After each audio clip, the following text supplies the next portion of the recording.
labada musharax ee golaha deegaanka iyo wakiilada Barkhad Jaamac Batuun iyo Cabdikariin Axmed Mooge ayaa saaka kormeer indhayn ah waxa ay ku mareen dhowr goobood oo loo asteeyay diiwaangelinta codbixiyayaasha iyadoo ay saaka si rasmi ah uga bilaabantay guud ahaan gobolka Maroodijeex isdiiwaangelinta qaadashada kaarka codbixinta.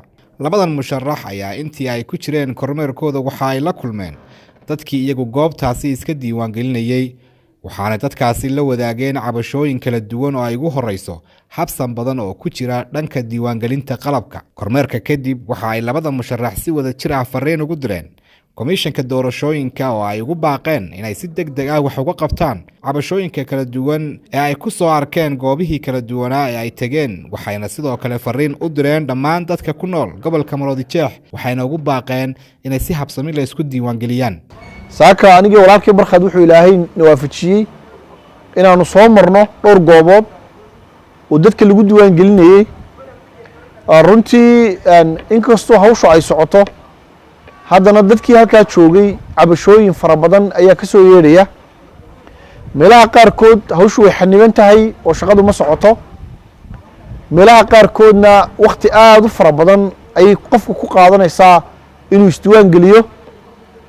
meelaha qaarkoodna waxay sheegayaan in waqtigu 7 daqiiqo 8 daqiiqo ilaa inta u dhaxaysa in qofku isku diiwaangelinayo. laakiin waxa fara badan meelaha ama ay shaqadu iskaba taagan tahay ama ay runtii dadku ay ku dhib mudanayaan inay maaragtay kaarka qaataan. waxaa sidoo kale dadkii halkaa joogay ee ilaa saaka joogay ay noo sheegeen in runtii shaqadu ay gaabis tahay oo hadday sidan ku socoto aan dadka joogaaba aanay markaa isdiiwaangelinayn.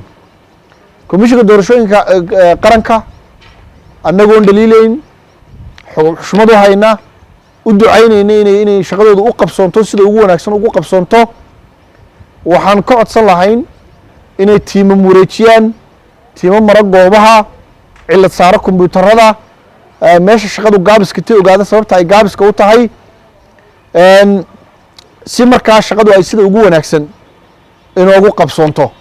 reer Hargeysa 4 cisho ayay haystaan oo ay isku diiwaangeliyaan. waxaan si sharaf iyo milgale uga codsanayaa dadka aan hore isu diiwaangelin iyo kuwii qaan gaadhayba inay isdiiwaangeliyaan oo 4 cisho ay ka faa'iidaystaan. Hargeysa ha toosto, hurdada ha ka kacdo, hay sabaabusho, hadhow xildhibaanka doonto u code, xisbigu doonaba ha ka sharaxnaade. laakiin maanta baryadu waxay tahay dhawaaqu wuxuu yahay, codsigu wuxuu yahay isdiiwaangeli. inagoon xisbiya kala lahayn, inagoon qabiilooyin kala lahayn, inagoon xaafado kala lahayn, qof kastoo muwaadini maanta waa inuu isdiiwaangeliyaa. sida Cabdikariin sheegay komishanka dhaliili mayno, laakiin farsamo ahaan waxaad moodaa in culays badani jiro oo dadkii muddo ay taagan yihiin.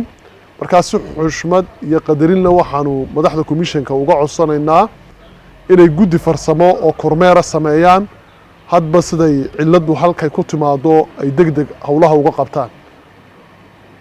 halkan waxaan jeclahay inaan baaq uga diro shacabka reer Hargeysa. hadalka waxa yidhi Cabdikariin waa inay Hargeysa toostaa, hurdada ka kacdaa, horumarkeeda ay ka shaqaysaa, ciddii hogaamin lahayd ee iyaga u heelanaydna ay doortaan. muwaadiniinta waxaan leeyahay 4 cisho waanu ognahay inaad milic istaagaysaan, waanu ognahay inaad danihiina seegaysaan, laakiin 4 cisho waxaad go'aaminaysaan 40ka sanee soo socda sawirka hogaamintiinu Somaliland say noqon doonto. 4 cisho waxaad go'aaminaysaan inaydun heshaan cid caasimadayda ka shaqaysa, wadooyinkeeda, caafimaadkeeda, quruxdeeda, qiimaheeda. 4 cisho waxaad go'aaminaysaan cid baarlamaanka idiin gasha oo baahidiina ku canaanata xukuumadda.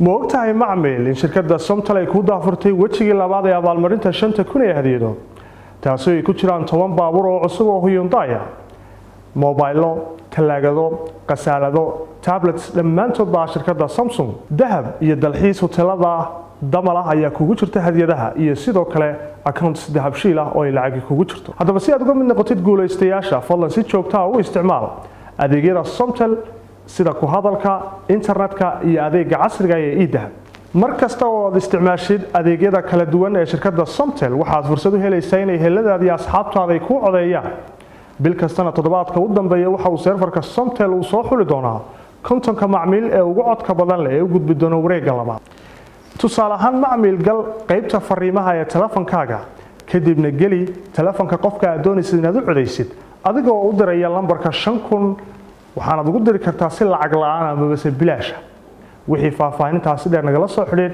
lambarka gaaban ee 333